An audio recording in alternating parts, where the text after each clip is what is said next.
दोस्तों नमस्कार। ये देखो, इंजीनियरिंग मैथमेटिक्स के अंदर लीनियर अलजेब्रा ये टॉपिक चल रहा था। तो इसमें हम टाइप ऑफ मैट्रिसेस कवर करेंगे वाली वीडियो में।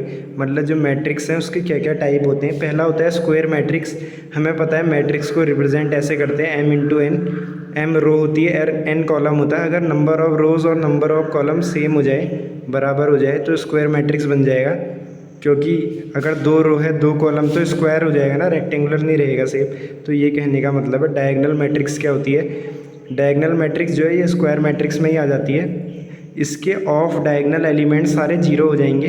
डायगोनल को छोड़ के, ये डायगोनल होता है मैट्रिक्स का, जो ये वाला होता है ना, इस साइड का जो क्रॉस वाला है प्रिंसिपल डायगोनल, तो उसको छोड़ के जो भी एलिमेंट्स है सब जीरो हो जाएंगे।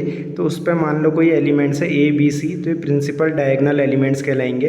तो डायगोनल मैट्रिक्स की किसी भी एलिमेंट को ऐसे रिप्रेजेंट करते हैं, A I J equal to zero, I not equal to J. I not equal to J मतलब डायगोनल में नहीं है, डायगोनल में होंगे तो आई इक्वल टू जे आएगा। आई बता रहा है रो, जे बता रहा है कॉलम। देखो जैसे ए वन वन वन वन मतलब पहली रो पहला कॉलम, पहली रो और पहला कॉलम। ये बी जो है दूसरा कॉलम दूसरी रो।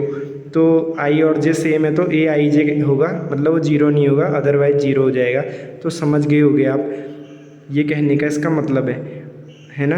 और अगर कोई डायगोनल मैट्रिक्स ऐसा हो जाए जिसके सारे डायगोनल एलिमेंट सेम आ जाए, मान लो 2 2 2 आ गए, तो ऐसे डायगोनल मैट्रिक्स को हम नाम देते हैं स्केलर मैट्रिक्स।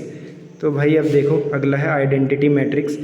ये भी डायगोनल मैट्रिक्स है, इसके डायगोनल एलिमेंट्स 1 होते हैं सारे, तो इसे आइडेंटिटी या यूनिट मैट्रिक्स हम कहते हैं। A I J equal to zero, I not equal to J, A I J equal to 1, I equal to J. Diagonal principal diagonal elements 1 हो जाएंगे अगर आई और जे बराबर है। तो भाई बहुत ही अच्छा टॉपिक है। अब देखो अगला क्या है, properties of diagonal matrix. Diagonal matrix की प्रॉपर्टी क्या है। अगर कोई एक मैट्रिक्स है diagonal matrix, principal diagonal elements है एक्स वाई जेड, दूसरा है पी क्यू आर एलिमेंट्स है, तो जो उनका सम होगा ए प्लस बी मैट्रिक्स जो बनेगी, उसके डायगोनल एलिमेंट्स आएंगे X plus P, Y plus Q, Z plus R. Similarly यही कहानी बता रहा हूँ मल्टीप्लिकेशन में, ये आप करके देख लेना। अभी सिखाऊंगा मैट्रिक्स मल्टीप्लिकेशन, तो उसमें आप बाद में उसे करना खुद। 2 डायगोनल मैट्रिक्स लेके, अगर एक्स वाई जेड है एक मैट्रिक्स के डायगोनल एलिमेंट, दूसरे के पी क्यू आर है जो कि डायगोनल मैट्रिक्स है, डी आई ए जी बता रहे हैं डायगोनल मैट्रिक्स, और एक्स वाई जेड और पी क्यू आर बता रहे हैं उनके डायगोनल एलिमेंट, तो फाइनल जो आएगा उसके डायगोनल एलिमेंट्स ये होंगे X P Y Q Z R. ऐसी इन्वर्स अगर करोगे, इन्वर्स क्या होता है ये भी बता दूंगा आगे। किसी डायगोनल मैट्रिक्स का इन्वर्स करोगे तो उसके डायगोनल एलिमेंट्स जो आएंगे रिजल्टेंट मैट्रिक्स के 1 by X, 1 by Y, 1 by Z.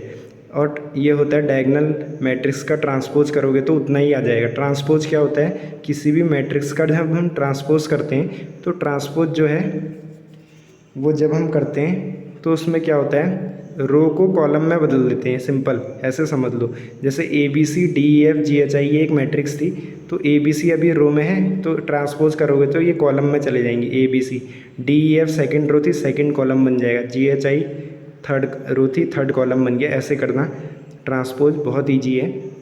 तो अब देखो अगला क्या है, प्रॉपर्टीज़ ऑफ आई। ये जो यूनिट मैट्रिक्स या आइडेंटिटी मैट्रिक्स बताई थी, इसकी प्रॉपर्टीज़। किसी भी मैट्रिक्स अगर ए इंटू आई करोगे तो आई इंटू ए भी उतना ही आएगा, और वो ए के बराबर आएगा। ए इंटू आई और आई इंटू ए बराबर होगा और ए के बराबर। और आई इन्वर्स जो होता है वो आई होता है, याद रखना। आई स्क्वायर भी आई होता है, और मॉड ऑफ आई जो होता है 1 होता है। यानी आइडेंटिटी मैट्रिक्स का जो डिटर्मिनेंट होता है 1 होता है। डिटर्मिनेंट अभी आगे आएगा टॉपिक, ये छोड़ दो अभी, भूल जाओ, ये याद रखो। आई इन्वर्स जो होता है आई होता है, आई स्क्वायर जो होता है आई होता है। मतलब आई स्क्वायर मतलब आई इंटू आई, मल्टीप्लिकेशन मैट्रिक्स होगा।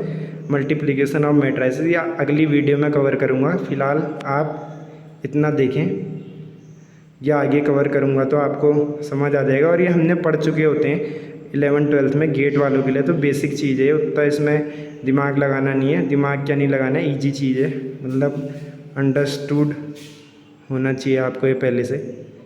तो भाई ये देख लो आप एक बार अच्छे से, और ये वाला भी।